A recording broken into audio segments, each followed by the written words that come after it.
Hello, teachers. Thanks so much for watching the Weekly Connect. So we've just finished up our study in Genesis, and we're moving on chronologically to Exodus now. And this week, our story is from Exodus 1 through 4, and we're going to be talking about how God reveals himself. So we're going to be starting off our lessons on Moses. And because it's a new month, we have a new memory verse. So our memory verse this month comes from 1 Thessalonians 5:16 through 18. Rejoice always, pray continually, give thanks in all circumstances, for this is God's will for you in Christ Jesus. So we're going to start off that, and because we have a new memory verse, of course we have a new memory verse craft. So when you go into your room, you will have all the supplies there waiting for you. Each child will need half a paper plate, a couple of googly eyes, a brown paper that they're going to need to cut the circle out of, obviously. They're going to have a little square that they need to fold in half as so. Of course, their memory verse, so they can have that with them all week. And now you'll know what we're making. A little gobbler and little feet. So if you haven't figured it out already, oh yeah, and you'll have these papers too, the tissue papers that you can spread out on the table for all the kids to share. And then we're making these. We're making cute little turkeys for the kids to hold on to all month and give them their memory verse on the back so they can have that whenever they'd like to study it.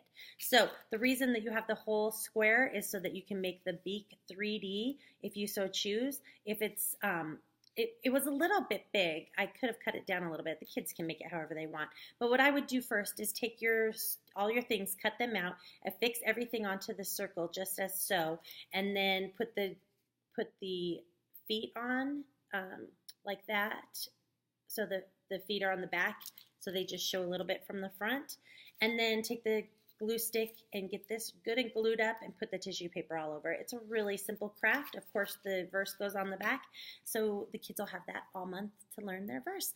When you're finished with that, or when time runs out, you'll transition into the large group, into story room. And the connect question is, when in your life have you been the most afraid? So you're going to be talking to the kids about something a little bit scary and transition them into story time. So if you are the storyteller this week, we do have a storytelling video that you are free to use. It will be on the DVD, it will be in your room, and you can use that. If you choose that you'd like to tell the story rather than do the video, that is fine too. It's all completely written out for you in the curriculum. You can do it just as it is here. As it is written in the curriculum, it would require that you dress up as Moses and maybe get a costume, which will not be provided for you. You'd have to get that yourself. And dress up as Moses and tell the story in that way, if that's what you choose to do. Also, you can go ahead and read over Exodus 1 through 4 and read over the curriculum, and you can make the story your own, however that works for you. Basically, we're going to be teaching the kids how God revealed himself to Moses through the fiery bush and had given Moses instructions on how to go talk to the Pharaoh and get the Israelites free. So that's the story. And like I said, you have several ways you can do that if you're the storyteller. If you'd like to take the week off, you can certainly do that. You can just introduce the video, introduce the story in the Bible, of course, to show them that it is biblical and it's in Exodus 1 through 4, and move on to the video. So then we're going to move into worship and offering, and this month in November we're going to be really, really concentrating on thankfulness. So as you can tell by our memory verse, we're really talking about thankfulness for the month. And what a better time to do this than during offering. We can talk about how thankful we are for all the awesome gifts that God has given us in our life, and it is now time to give back. There are so many opportunities in November. We have Operation Christmas Child coming on. If you have sponsored children at your campus, Christmas is coming up. We at Thornton, we have birthdays coming up for our sponsored children too. And so the more the kids give, the better the present, the more present that we can give to these kiddos too. So there are just so many ways to share, so many ways to give and to serve this time of year. So I really want us to concentrate on that during our offering time this month. And then we have you have some words set out for you. I'm sorry, some words set out for you here for the worship time as well, and transition right into singing. You'll have all those songs on your DVD, and then of course you will do your blessing, which is from Psalms 57, 9 through 11. I will praise you, Lord, among the nations. I will sing of you among the peoples. For great is your love, reaching to the heavens. Your faithfulness reaches to the skies. Be exalted, O God, above the heavens, and let your glory be over all the earth. May God reveal himself to you daily.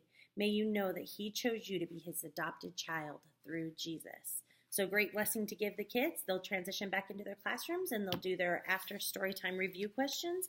And then if there's time, they will play the Who Am I game. So as we know, when God was speaking to Moses in the fiery bush, Moses was saying, this is great. You're giving me all these rules, telling me what to go do. But who am I to tell the Pharaoh that you are? You're telling him to release all of these servants, all of these slaves that have been working for him. Who am I to tell them who you are? And God said, tell him, I am who I am. And so now our game is called the Who Am I game. So it'll go transition right through this with the story. You'll just have a little container in your room and little pieces of paper for the kids to write information about themselves, such as maybe where they were born, what color hair they have. If they want to do physical descriptions, they can talk about their favorite sports to play, what they're really good at in school, how many siblings they have, things such as that. They're going to write out a little list of things on the paper. They can put their name on it, but when you pull them out to play the game of Who Am I, just don't say that name. So they'll all go in the bucket. You'll pull one out one by one and then have the kids guess who it is that you are speaking about on the piece of paper. Then, of course, as always, we have our prayer time. There's little prompting here to talk about thankfulness again and to pray with the kiddos about that and what they're thankful for. So move into your prayer time. Make sure to write those in those journals if you're not already doing that. This is a great time of year to really get to know those kids. It's a great fellowship time and to pray with them. Nothing can be more awesome for you and for the kids than to know that they're being prayed for and thought about even when they're not here on Saturday or Sunday with us. So do that. And then, of course, our Bible work for next week, we're going to continue in Exodus. We're going to go through chapters 5 through 12, and we're going to talk about the Exodus, the part 1 of the Exodus and when this all begins. So lots to do this week. Thank you so much for your continued support of Crossroads and for your dedication to teaching these kiddos. We're just so thankful. If you need any help, if you have any questions, don't hesitate to call me or your campus supervisor, and we would love to help you out with that. So thank you so much and have a blessed week.